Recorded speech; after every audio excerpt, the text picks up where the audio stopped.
everyone, Reader's Afraid you back with another How to Play. Today we're looking at how to play the game Cubosaurs by Fabian Tanguay. He's the designer. The artist is Christian de Nederlanden. Hopefully I'm pronouncing that correctly.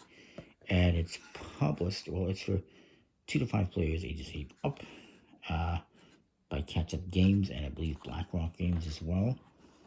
Let's say that on the box here. Well, at least Catch Up Games. And Ford's next, apparently. It's a little set collecting game with dinosaurs along the lines of Q-Birds, which I have a look at up alongside this one, so make sure you check that one out. If you did check that one out, hey, thanks for coming back and checking this one. So in it, you get a bunch of cards here. It is, let's see how many cards, 55 cards. You have 10 of these DNA tokens, and then 40 DNA tokens right here. These are for an advanced mode, which I'll briefly touch upon, but we won't go over. Oddly enough, it says 80 in tokens on it. Okay, so I'm pretty sure that's a misspelling. Whoops. Or maybe it's supposed to be French. I don't know. Could be. Anyway, in the game, you get a bunch of dinosaurs. Let me see if I can find out how many. I believe there's 8 types of cards. And you get velociraptors in gray and also black. And the way they work is you will score points if you have a pair, matching pairs. This would be worth 3 points, but if I have this one, it's -2. You've got these stegosauruses, and they're worth points if you have 1 or 4 or more. Negative points if you just have 2 or 3. You got pterodactyls, which are just -1 no matter how many you have.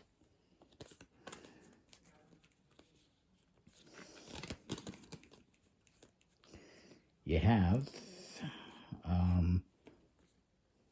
brontosauruses, which are worth negative points if you have 1 or 4 or more, but if you have 2 or 3, now you're happy. These ones right here are the pentaceratops. Why not just go with triceratops? It's a little bit more commonly known and easy to pronounce, but it is what it is. Pentaceratops. And it's negative points if you have 1 or 2, but if you have 3 or more, you're going to be pretty happy. Lots of points.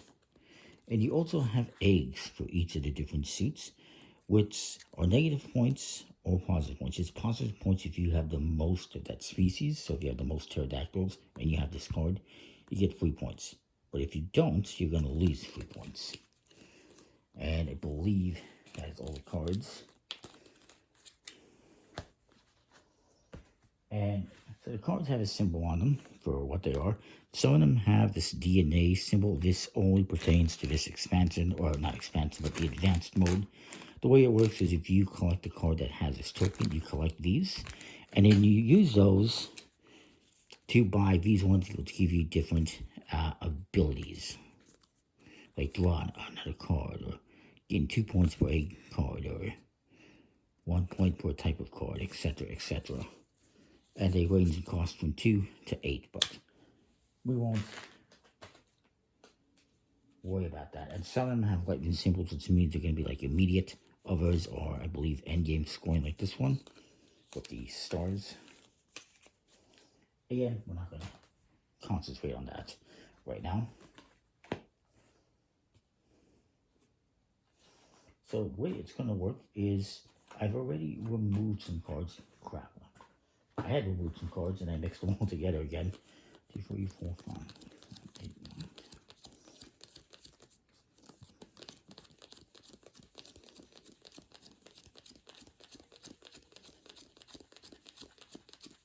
You're going to be using 10 cards per player. So I got 40 cards here for a 4-player game. There's additional cards, which we're going to put aside. And you're going to shuffle them up. You're going to shuffle them up and then take out 10 cards per player. And then you put the rest aside for now until you go to the next round. You're going to be playing, I believe it's 2 rounds. Yeah, 2 rounds. 3 rounds if you're doing 2 players. They suggest 3 rounds if you're doing 2 players. You're going to put these cards in the middle, and each person's going to get 4 cards. And we're going to put these face up in front of him to start things off. This guy has these. Okay. I have these. It's not a pair. If they're the same kind, you can just stack them up like that. This guy does have a pair. And then this person has that. Alright. So what you can do is you can determine the start player, however you want. And that person will draw a card. They can then take that card, which I will because it's 4 points, and add it to their hand. Or if they don't want it, they can pass on to the next player. But when you do that, you must add another card from your hand to that. And the next person will then have the ability to take these, or they can reject it and throw a card of their own on there. And then it goes to the next person. Eventually, somebody's going to collect all these cards. I believe this is how this was. So I'm gonna take this and add it to my set. I should point out if I decide not to take this one and I put a card to pass it on to the next player, it has to be different than what's already there. So, but I'm going to collect this one. So this person's going to go. You go to the left during the first round, and you go to the right during the second round. So he's going to draw a card. He doesn't want that. It's a -3. So he's going to get rid of it, and he is going to give this up. This guy looks at this and he says,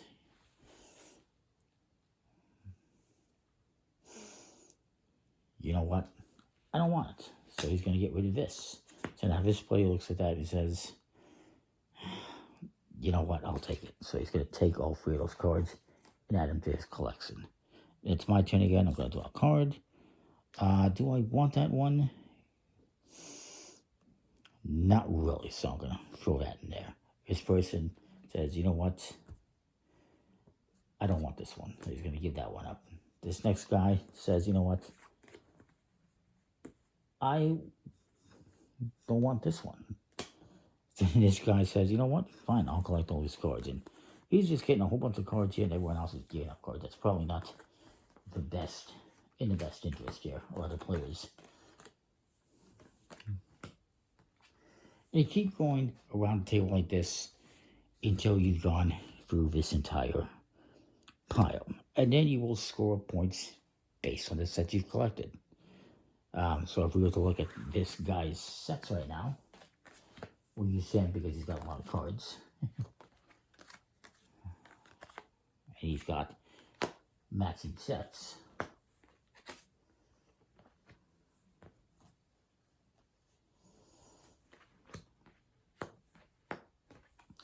So let's say he ended up with this at the end of the game.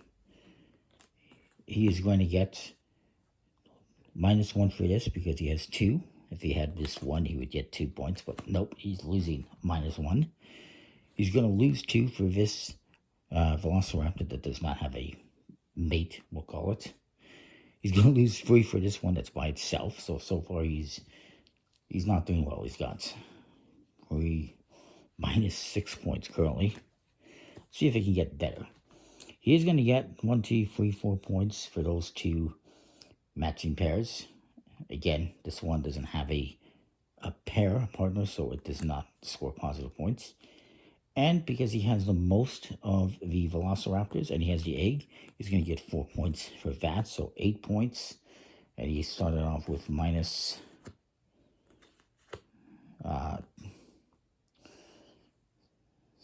so he's up to 2 points.